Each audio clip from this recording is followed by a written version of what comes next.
तो स्टूडेंट्स, आज की हमारी वर्कशीट नंबर 6 है हमारे पास करने के लिए मैथमेटिक्स सब्जेक्ट की, और ये हमें 13 अक्टूबर को करनी है। आज की हमारी जो शीट है उसका कंटेंट है या टॉपिक है लाइंस एंड एंगल्स। ये हम पहले भी पढ़ चुके हैं, लेकिन अब दोबारा से रिवाइज करते हैं इसको।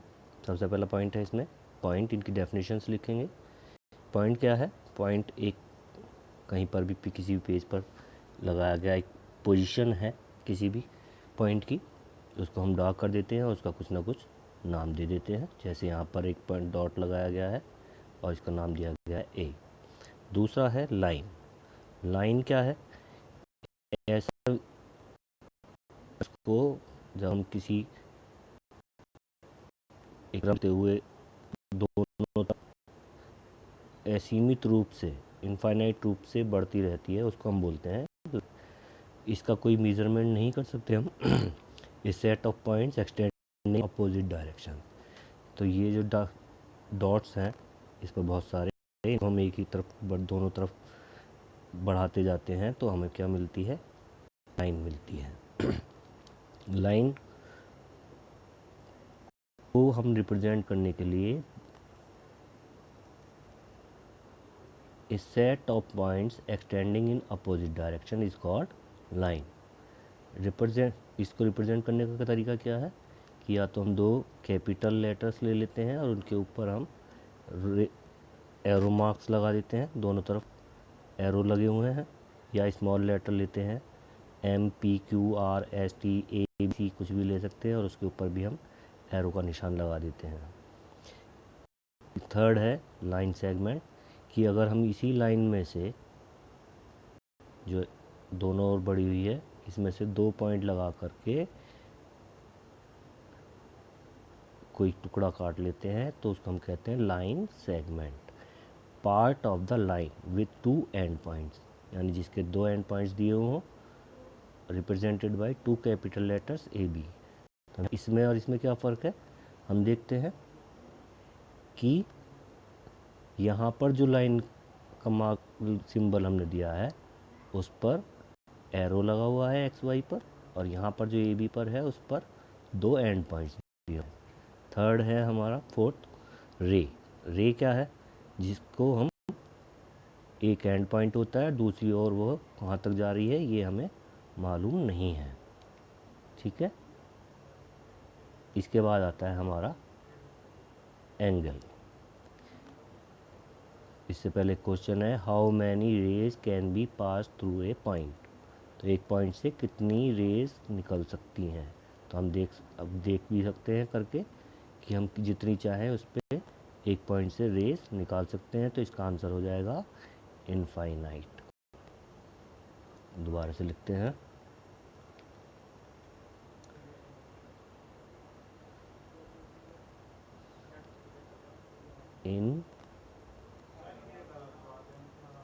Infinite, INFINITE। इसका मतलब होता है जिसको काउंट या मीज़र नहीं करा सकता। ठीक है। अब आता है हमारा angle. An angle is a figure found by 2 rays are called arms of the angle. यानी एन एंगल कब है? जब 2 रेज निकलती हैं किसी पॉइंट से तो वो क्या बनाती हैं? एंगल बनाती हैं। And common initial point is called vertex, यानी जिस पॉइंट से वो स्टार्ट होती है उसको हम कहते हैं vertex. An angle is measured in this, की ये जो एंगल्स हैं इनके बीच का सर्कुलर डिस्टेंस कहलाता है एंगल, और इसको हम नापते हैं degree, represented by angle O। जैसे हम यहाँ पर देख रहे हैं फिगर में कि यहाँ पर रेज हैं OP एंड OQ, जो इनका वर्टेक्स है O। तो इस एंगल का नाम क्या रखते हैं, वो लिखते हैं हम, या तो हम वर्टेक्स जहाँ पर बना हुआ है वो लिख देते हैं एंगल O, या एंगल POQ और एंगल QOP। यहाँ पर हम क्या नोट करते हैं कि जहाँ पर वर्टेक्स है वो हमेशा बीच में आता है। ठीक है, आगे चलते हैं। Can a straight line be an angle? तो जब हम एंगल बनाते हैं तो हम देखते हैं कि उसके लिए हमें क्या चाहिए, 3 पॉइंट चाहिए, एक पॉइंट दूर, फिर एक बीच में, और फिर एक अलग पॉइंट। तो जब हम लाइन खींचते हैं तो इस पर भी हम 3 पॉइंट ले सकते हैं, एक बीच में,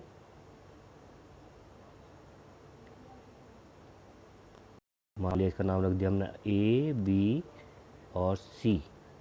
तो ये भी 3 पॉइंट हो गए, एक यहाँ से शुरू हो रहा है, इनका वर्टेक्स हम क्या कह सकते हैं कि बी है, एक लाइन एक्सटेंड हो रही है और इधर को भी लाइन सेगमेंट या रेस निकली हुई है, तो इसका नाम रख सकते हैं एंगल ए बी सी। इसलिए can a straight line be an angle? Yes.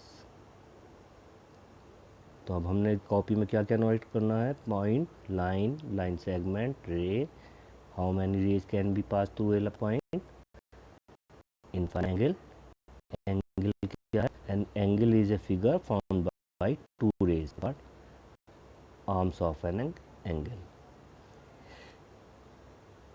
अब आते हैं हम कॉम्प्लीमेंट्री एंगल। कॉम्प्लीमेंट्री एंगल से पहले हमें क्या समझना है, एडजेसेंट एंगल। एडजेसेंट एंगल कब किसे कहते हैं? अगर दो एंगल्स एक दूसरे से इस प्रकार से मिले हुए हैं कि उनका वर्टेक्स कैसा है, कॉमन है, और एक आर्म्स उनकी कॉमन है उन एंगल्स में। अब मैं कहने लगूँ कि क्या ये एंगल एडजेसेंट है, तो यहाँ पर क्योंकि इनका वर्टेक्स भी अलग है और इनकी कोई भी आर्म्स कॉमन नहीं है, और दो आर्म्स कैसी होनी चाहिए, इसकी अलग होनी चाहिए, तो ये तब हमारा एंगल कहलाता है एडजेसेंट एंगल।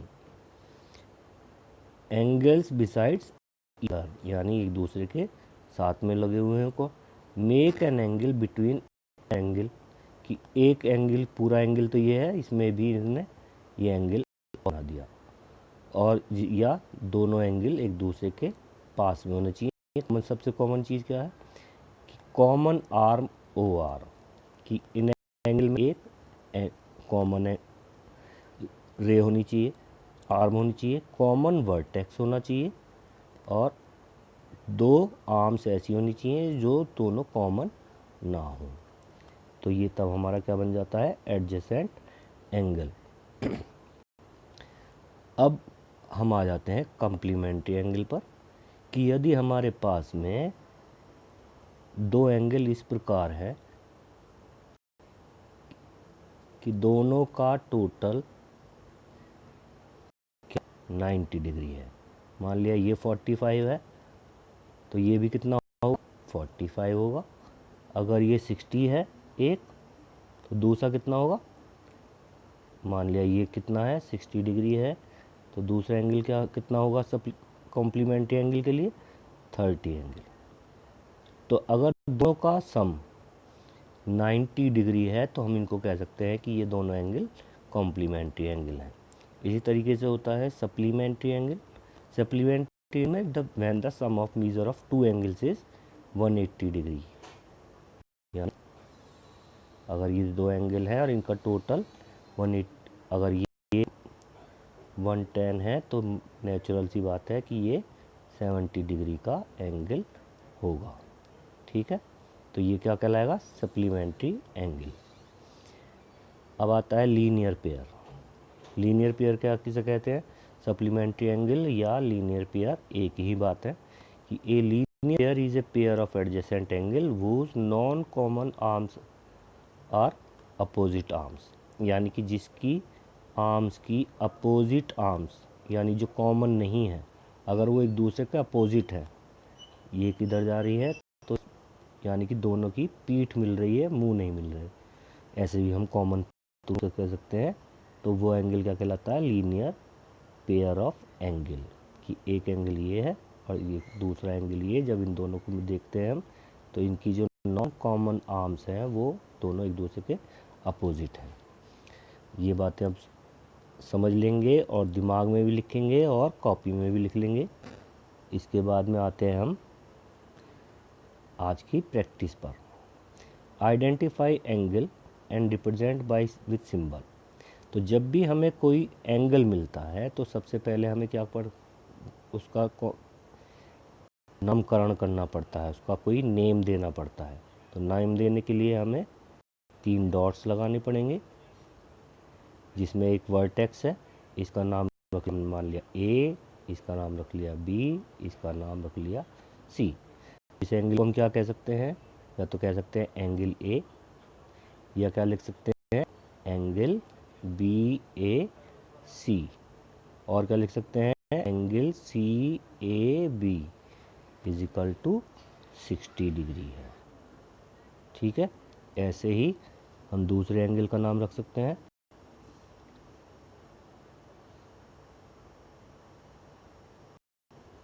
इसका नाम रख सकते हैं हम, पहले पॉइंट्स लगाएंगे पी क्यू और आर, ऐसे ही इसका नामकरण कर लेंगे।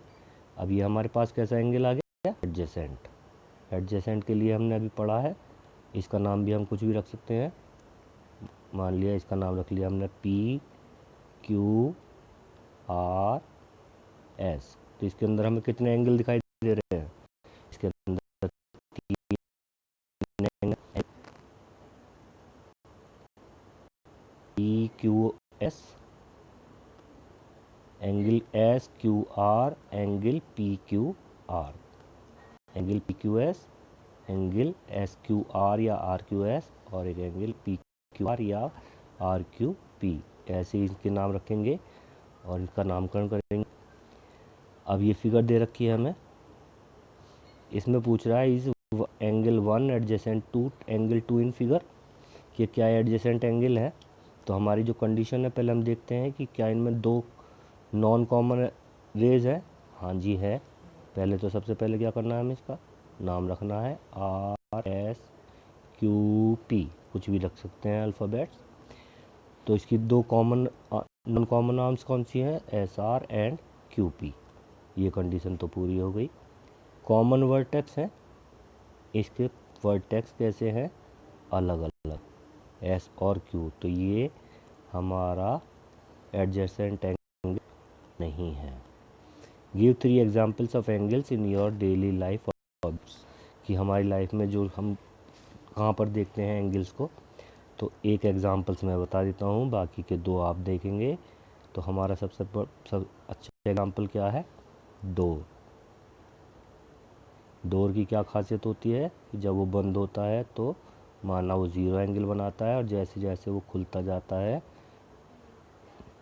वो 2 रेस की तरह जो कि कब्जे पे जुड़े हुए हैं, वहाँ से एंगल का शेप बनती जाती है। और क्या हो सकता है, हमारा प्लायर, जो हम जिसे हम प्लास भी बोलते हैं, वो भी इसका एक एग्जाम्पल हो सकता है। बाकी का एग्जाम्पल आप अपने आप सोच करके यहाँ पर लिखेंगे। उम्मीद है वर्कशीट हमारी समझ में आ गई होगी और सभी बच्चे इसको ध्यान से और अच्छी तरीके से कर लेंगे।